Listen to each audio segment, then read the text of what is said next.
अस्सलामुअलैकुम दोस्तों। अगर मैं आपसे पूछूं कि हमारी कायनात में से ज्यादा खतरनाक ऑब्जेक्ट कौन सा है, तो आप सबका जवाब ब्लैक होल होगा। अगर आपका यही जवाब है तो आप बिल्कुल सही सोच रहे हैं। ये ऑब्जेक्ट अपनी ग्रेविटी से लाइट को भी बेंड कर सकता है, यहाँ तक कि गैलेक्सीज को भी निगल सकता है। यहाँ पर मैं आपको बता दूं, ये तो कोई भी नहीं जानता कि ब्लैक होल के इवेंट हॉरिजॉन की दूसरी साइड पर कौन कौन से ऑब्जेक्ट्स हैं। साइंटिस्ट का कहना है कि सिर्फ 2 सेंटीमीटर डायामीटर का एक ब्लैक होल हमारी पूरी जमीन को निगल सकता है। इफ टीवी की फैमिली, अगर मैं आपसे कहूँ कि हमारी कायनात के दूसरे सबसे डेंस ऑब्जेक्ट यानी कि न्यूट्रॉन स्टार ब्लैक होल से भी ज्यादा खतरनाक हैं, तो क्या आप मुझ पर यकीन करेंगे? नीचे कमेंट्स करके जरूर बताएं। न्यूट्रॉन स्टार के सेंटर में एक ऐसी चीज पाई जाती है जो हमें अपनी आँखों से नजर नहीं आती, लेकिन वो चीज हमें कायनात के स्टार्ट होने के राज बता सकती है और हमारा नामो निशान भी मिटा सकती है। मैं बात कर रही हूँ स्ट्रेंज मैटर की। ये मैटर हमारी जमीन को पूरी तरह से तबाह कर सकता है। आखिर ये स्ट्रेंज मैटर होता क्या है, आप ये जानेंगे आज की इस वीडियो में। वीडियो शुरू करने से पहले आपसे गुजारिश है, अगर अभी तक आपने हमारे चैनल को सब्सक्राइब नहीं किया तो बराए मेहरबानी हमारे चैनल को सब्सक्राइब करके बेल आइकन को प्रेस कर दें, ताकि हमारी तमाम वीडियोस के नोटिफिकेशंस आपको मिल सकें। स्ट्रेंज मैटर के बारे में जानने से पहले आपको न्यूट्रॉन स्टार की फॉर्मेशन के बारे में जानना होगा। एक मैसिव स्टार में सुपरनोवा एक्सप्लोजन होने की वजह से न्यूट्रॉन स्टार बनता है। सुपरनोवा एक्सप्लोजन होने की वजह से स्टार की कोर अपनी ही ग्रेविटी की वजह से कोलैप्स होने लगती है। ये ग्रेविटी इतनी ज्यादा स्ट्रॉन्ग होती है कि पार्टिकल्स और न्यूक्लियस एक साथ मिल जाते हैं। आइए इसे डिटेल से समझते हैं। एक एटम के अंदर 3 तरह के पार्टिकल्स होते हैं, न्यूट्रॉन, प्रोटॉन और इलेक्ट्रॉन। ग्रेविटी की स्ट्रॉन्ग फोर्स की वजह से प्रोटॉन और इलेक्ट्रॉन इकट्ठे होकर न्यूट्रॉन्स बनाते हैं। अब आप सोच रहे होंगे कि ये कैसे हो सकता है, तो मैं आपको बता दूं, इन पार्टिकल्स को ग्रेविटी की वजह से ना चाहते हुए भी एक दूसरे के नजदीक आना पड़ता है। जब ग्रेविटी इन पर मजीद प्रेशर डालती है तो ये पार्टिकल्स बाहर निकलने की कोशिश करते हैं। ये बात तो वाज़ेह है कि ये पार्टिकल्स ग्रेविटी को नहीं धकेल सकते। अगर ये पार्टिकल्स अपनी जगह से ना हिले तो ये स्टार्स कोलैप्स होने लगते हैं, जिसकी वजह से एक न्यूट्रॉन स्टार बनता है। और अगर ग्रेविटी इन स्टार्स पर भारी पड़ती है तो एक ब्लैक होल की फॉर्मेशन होती है। अब आप अच्छे से समझ गए होंगे कि न्यूट्रॉन स्टार इतने ज्यादा डेंस क्यों होते हैं। आप ये जानकर बहुत ज्यादा हैरान होंगे कि न्यूट्रॉन स्टार हमारे सूरज से भी भारी हो सकता है। न्यूट्रॉन स्टार्स इतने ज्यादा डेंस होते हैं कि इनके सामने न्यूक्लियर फिजिक्स के रूल्स भी चेंज हो जाते हैं। आखिर कैसे? जरा रुकिए, ये तो जान लीजिए कि रूल्स होते कौन से हैं। प्रोटॉन्स और न्यूट्रॉन्स क्वार्क पार्टिकल्स से बनते हैं। क्वार्क 6 टाइप्स के होते हैं। इनमें से सिर्फ 2 तरह के क्वार्क्स ही प्रोटॉन्स और न्यूट्रॉन्स की फॉर्मेशन करते हैं, अप क्वार्क और डाउन क्वार्क। बाकी 4 किस्म के क्वार्क सिर्फ एक्सट्रीम कंडीशन में ही एग्जिस्ट कर सकते हैं। यहाँ पर मैं आपको बता दूं, क्वार्क पार्टिकल्स कभी भी अकेले एग्जिस्ट नहीं कर सकते। प्रोटॉन और न्यूट्रॉन 3-3 क्वार्क्स को मिलाने से बनते हैं, लेकिन न्यूट्रॉन स्टार के अंदर ये कंडीशन बदल सकती है। अनबिलीवेबल फोर्स ऑफ ग्रेविटी की वजह से ये क्वार्क पार्टिकल्स इतने ज्यादा नजदीक आ जाते हैं कि ये एक दूसरे से बॉन्डेड नहीं रहते, बल्कि आपस में मिलकर क्वार्क पार्टिकल्स का एक बाउल बना देते हैं।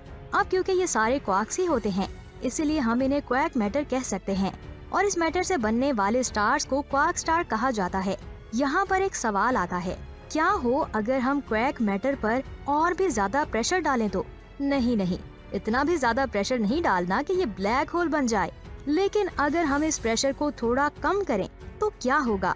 अभी मैंने आपको बताया था कि क्वार्क 6 टाइप्स के होते हैं और ये 4 टाइप्स के क्वार्क्स सिर्फ एक्सट्रीम कंडीशन में ही एग्जिस्ट कर सकते हैं।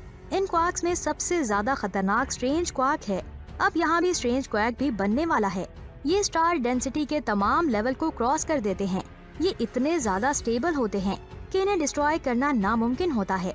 स्ट्रेंज क्वार्क की स्टेबिलिटी इतनी ज्यादा होती है कि एक बार बनने के बाद अगर ये न्यूट्रॉन स्टार से बाहर भी निकल जाए तो इसे कोई फर्क नहीं पड़ता।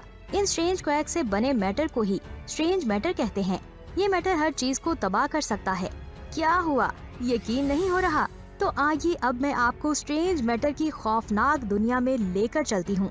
यहाँ पर मैं आपको बता दूं, चाहे कोई भी एलिमेंट हो, वो रिएक्शन के थ्रू स्टेबिलिटी हासिल करना चाहता है, तो यहाँ से भी स्टेबल स्ट्रेंज मैटर है।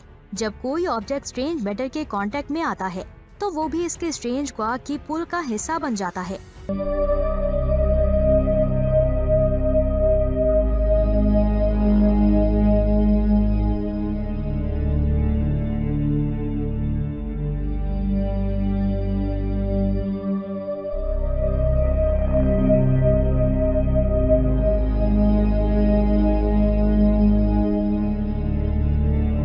आपस में टकराने की वजह से इनकी कोर डैमेज हो जाती है और इसके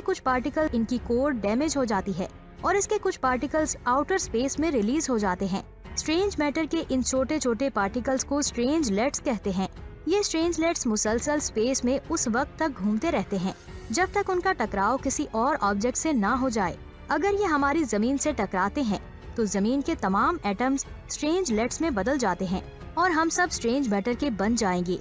अब आप ये सोच रहे होंगे कि हम जिंदा रह पाएंगे या नहीं। पर्सनली मुझे लगता है कि नहीं। सिर्फ जमीन ही नहीं, अगर ये हमारे सूरज से टकराता है तो उसकी हालत भी ठीक ऐसी ही होगी। स्ट्रेंज मैटर से बने सूरज का मैस तकरीबन उतना ही होगा, लेकिन उसकी ब्राइटनेस बहुत ही कम हो जाएगी। अगर हमारी जमीन इस खतरे से बच भी जाती है तो ये सनलाइट की वजह से खत्म हो जाएगी। ये तो कोई भी नहीं जानता कि कब और कौन सा स्ट्रेंजलेट्स हमारी जमीन से आकर टकरा जाए। यहाँ पर मैं आपको बता दूं, अभी तक हम यही अंदाजा लगाए जा रहे हैं कि स्ट्रेंज मैटर स्ट्रेंजलेट्स की फॉर्म में ही हमारी यूनिवर्स में घूमता होगा और बहुत ज्यादा रेयर होगा। लेकिन कुछ साइंटिस्ट का कहना है कि स्ट्रेंज मैटर हमारी एक्सपेक्टेशन से बहुत ज्यादा कॉमन हो सकता है। ऐसा कहा जाता है कि बिग बैंग के बाद हमारी यूनिवर्स में बहुत ज्यादा तादाद में स्ट्रेंज मैटर्स बने होंगे और वक्त के साथ साथ हमारी यूनिवर्स में फैल गया होगा। कुछ साइंटिस्ट ये भी दावा करते हैं कि आज हम जिसे डार्क मैटर कहते हैं, असल में वो स्ट्रेंज मैटर ही है। यानी कि स्ट्रेंज मैटर ना सिर्फ गैलेक्सीज को बंद करके रखता है बल्कि उनका मैस भी इंक्रीज करता है।